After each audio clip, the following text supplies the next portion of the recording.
सरल स्वभाव और बैंक के बेहतरीन सेवा कार्य के लिए समर्पित अपेक्स बैंक के एमडी श्री तिवारी जी आज अपने पद से आज कार्य मुक्त हुए। जैसा कि शासन की नीति के अनुसार 62 वर्ष होने पर रिक्वायरमेंट दिया जाता है, वही तिवारी जी ने बताया कि यह एक रिक्वायरमेंट नहीं, एक नई पारी की शुरुआत है। आज सेवा से कार्य मुक्त जरूर हुए हैं, मगर बैंक की सेवाओं के लिए तत्पर हमेशा तैयार रहेंगे। हमारे कार्यकाल में बैंक के कर्मचारियों के साथ मिलकर हमने बैंक को सदैव आगे बढ़ाने का को हम संकल्प लिया और रिटायरमेंट उसे कहते हैं, बढ़ाया मगर भी। एक हम सभी रिटायरमेंट उन नहीं होता है, कर्मचारियों का एक दिल नई से पारी की धन्यवाद शुरुआत करते होती है। हैं, जिन्होंने अपेक्स कदम बैंक से को कदम आपने मिलाकर बहुत हमारा कुछ साथ दिया है, दिया, अपेक्स हमें बैंक ने अपने आपको बैंक को बहुत आगे सम्मान बढ़ाने दिया में है। अपनी आज एक भूमिका रिटायरमेंट निभाए। तो आज नहीं, मैं एक इस नई पद पारी से की शुरुआत रिटायर हो कहेंगे। रहा हूँ, क्या मगर कहना इस बैंक चाहेंगे के आज सभी कर्मचारी अपेक्स के बैंक के दिल से कभी कर्मचारियों को या रिटायर जनता नहीं हो को, या पाऊंगा। जो मैं भी आपसे अकेला जुड़े बैंक हुए में हैं? कुछ नहीं कर पाता, मेरे बिल्कुल आपने कर्मचारी सही मेरे कहा हाथ कि है, जिन्होंने मुझे आज इस वास्तव मुकाम तक में पहुंचा। ये एक मैं नई उन पारी की सभी शुरुआत है साथियों का भी धन्यवाद और दूंगा, मनुष्य की जन्म जिन्होंने तारीख आज से ही मेरी इस उसके बैंक की विदाई के रिटायरमेंट की समय तारीख मुझे भी जैसा आशीर्वाद और शासकीय मेरे सेवा नियमों साथियों में ने प्रावधान हमें होता है अपना वो तय हो सहयोग जाती दिया। है। हमने इंटरव्यू के दौरान जाना कि तिवारी जी एक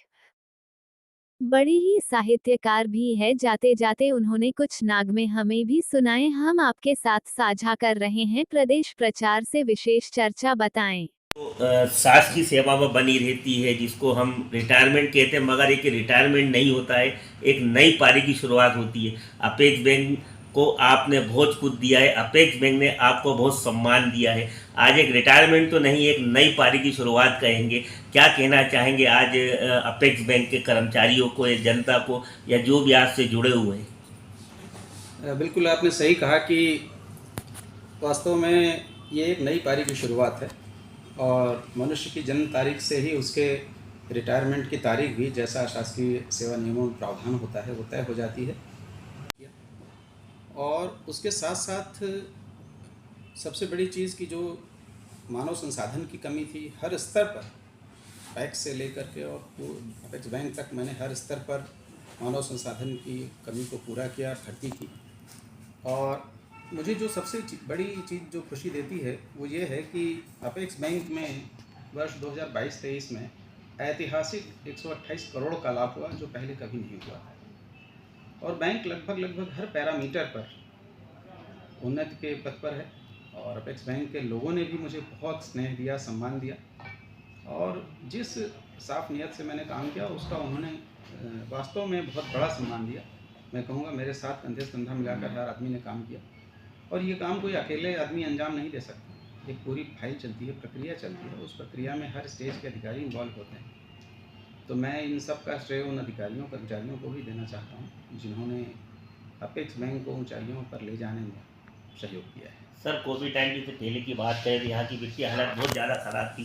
जैसा कि आपने बताया कि काफ़ी अच्छे प्लेटफॉर्म पे अभी बैंक पहुँच चुका है। ऐसी कुछ बीती हुई यादें आपके आने के बाद जो बहुत कमज़ोर कड़ी थी, इस तरह आपने उसको उठाने की कोशिश करी है, बैंक एक उच्च स्तरीय की ओर चल पड़ा? देखिए, मैंने सबसे ज़्यादा ये ध्यान दिया कि मैं कोई बैंकिंग विशेषज्ञ नहीं रहा हूँ प्रारंभ से, लेकिन मैंने सबसे पहले तो जितने हमारे विशेषज्ञ थे उनसे मैंने एक बड़ी कमेटी बनाया, पहले से भी बड़ी कमेटी, ताकि हर व्यक्ति उसमें अपना मत दे सके। इन्वेस्टमेंट कमेटी मैंने बनाई, उसमें अधिक लोगों को शामिल किया और उसके बाद मैंने लोगों से ये कहा कि हम बैंक का लाभ कैसे बढ़ा सकते हैं। तो जिस तरह लोगों ने बताया कि साहब हम व्यवसाय बढ़ा करके, ऋण वितरण बढ़ा करके, चाहे वो शॉर्ट टर्म का हो, चाहे वो मीडियम लॉन्ग टर्म का हो, मतलब डाइवर्सिफिकेशन का हो, तो और चाहे आदमियों की या मानव संसाधन की कमी से जूझती हुई संस्थाएं जिनमें व्यक्ति चाहिए काम करने के लिए, तब परिणाम आएंगे, तो उन सब पर हमने काम किया। और चूँकि सभी, और मैंने ये भी देखा कि कौन से ऐसे कारक हैं जो हमारे बैंक को हानि पहुंचा सकते हैं, उनको ब्लॉक करने का प्रयास किया। और कौन सी चीज़ें हैं जिससे बैंक लाभ में आ सकता है, चाहे वो इन्वेस्टमेंट हो, इन्वेस्टमेंट पोर्टफोलियो हो, चाहे वो शॉर्ट टर्म के लोनिंग का पोर्टफोलियो हो, चाहे वो डाइवर्सिफिकेशन फाइनेंसिंग का पोर्टफोलियो हो। और इन्वेस्टमेंट में ख़ास तौर पर कैसे हमको फंड्स मैनेजमेंट करना है, कि हम किस तरह से अधिक ब्याज दर के लोन, क्योंकि इस समय मार्केट भी थोड़ा सा हाई इंटरेस्ट रेट पर चल रहा है, ऐसे में थोड़ा सा डिफ़िकल्ट होता है लाभप्रदता बनाए रखना। लेकिन हाँ, जब सारे लोगों का सहयोग मिला तो ये बिल्कुल संभव हुआ। सर, चूँकि आप बहुत बड़े पोस्ट से रिटायर हो रहे हैं, तो रिटायर होने के बाद क्या आप मध्य प्रदेश के बच्चों को अपने मार्गदर्शन से उनको कोई रास्ता दिखाएंगे क्या? निश्चित रूप से ये मन में तो है कि अगर सहकारिता जगत को मेरी जहाँ आवश्यकता होगी, चाहे वो प्रशिक्षण के रूप में या मेरे ज्ञान में कहीं भी अगर मेरे ज्ञान का लाभ लेना चाहेंगे, तो ख़ास तौर पर मैं प्रशिक्षण में ये देखता हूँ कि लोगों को सही दिशा में जागरूक करना और उनको उस दिशा में प्रेरित करना, ये बहुत ज़रूरी है। और प्रशिक्षण की बहुत आवश्यकता है, क्योंकि जैसे फंड्स मैनेजमेंट है, कम लोग जानते हैं, और मैं समझता हूँ कि ऐसे विषयों पर ध्यान देने की आवश्यकता है।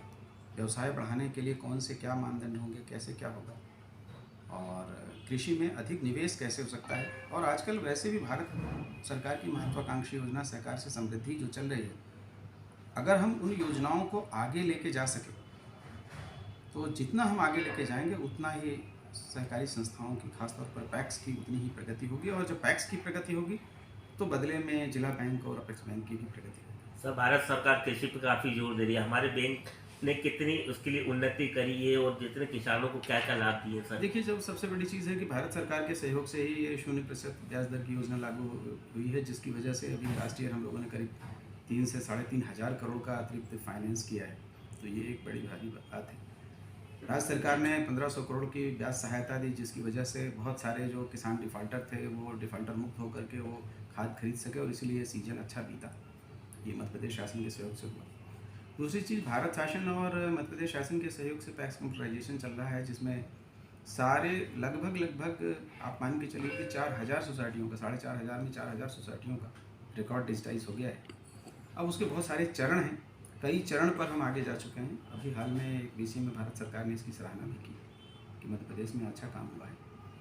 इसके अतिरिक्त भी बहुत सारे कार्यक्रम चल रहे हैं, जनौषधि केंद्र खोलने के, पेट्रोल पंप खोलने के, गैस एजेंसी लेने के, साथ ही साथ सारी सोसाइटीज़ को कॉमन सर्विस सेंटर के रूप में डेवलप करने के, जिसमें हमने लगभग 4000 सोसाइटियों की ID खोल ली है और 250 सोसाइटियों को एक्टिव कर दिया है।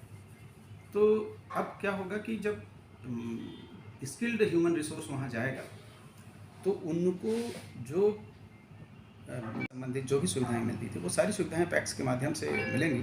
तो भारत सरकार की मंशा है कि ग्रामीण क्षेत्रों में पैक्स सोसाइटियां बहुत मजबूत हों। तो भारत सरकार उस पर बहुत बल दे रही है और हम सब लोग उसी दिशा में प्रयत्न। सर, जिस तरीके से सारे बैंक डिजिटल हो गए, हमारा बैंक भी अब पूर्णतः से डिजिटल हो गया आपके आने के बाद।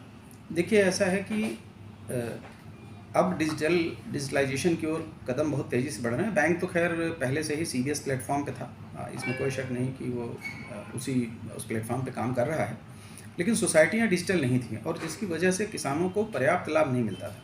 अब क्या है, उससे पारदर्शिता है कि जितना रुपए का वो ट्रांजैक्शन करेंगे वो जाके सर्वर पर और सिस्टम में दर्ज होगा। भारत सरकार की ERP रहेगी तो उससे मॉनिटरिंग में फ़ायदा होगा कि भारत सरकार की पूरे देश में ERP है जिस पर इनको काम करना होगा सोसाइटियों को। तो एक MIS सिस्टम से निश्चित रूप से किसानों को इसका लाभ होगा। सर, आज आपका रिटायरमेंट है, क्या महसूस करते हैं आप? मैं महसूस करता हूँ कि हाँ, शासन के सुबह शाम और देर रात तक काम करने की कुछ बंदिशों से मुक्ति मिली है, आज़ादी मिली है, लेकिन मैंने हमेशा अपने शासकीय दायित्व को प्राथमिकता दी है। मेरे जो अधीनस्थ स्टाफ हैं और लोग हैं, जनता है, ये सब जानते हैं कि मैं हरदम समय से पूर्व आया और शासकीय नियत समय से बाद ही गया। उसका कारण है कि जब तक जो फाइल पूरी न हो जाए और जब तक हम उसका हल न निकाल लें, तब तक हम बैठते रहे। अब थोड़ा सा खालीपन होगा, लेकिन अब उसको इसी तरह से कि लोगों से जनसंवाद करके, मैं लोगों को प्रशिक्षित करके और अपने साथियों से संपर्क करके, मेरी थोड़ी सी लेखन कार्य में भी रुचि है, तो कुछ लेखन कार्य भी करूँगा देश समाज के लिए। सर, लेखन से एक चीज़ याद आई कि आप एक अच्छे साहित्यकार भी हैं, तो जाते जाते कुछ एक कविता या कुछ छंद जो आपको कुछ याद आ रहा हो, जिसको एक गाना भी बना हुआ है, कभी अलविदा ना कहना, इस प्रकार से कुछ यदि छंद यदि आप जाते समय बताएं। देखिए, मैं गद्य लिखता हूँ, इसमें कोई शक नहीं कि मैं कविता नहीं लिखता, लेकिन मेरा सिर्फ एक संदेश यही है कि उजाले अपनी यादों के हमारे साथ रखना, न जाने किस गली में ज़िंदगी की शाम हो।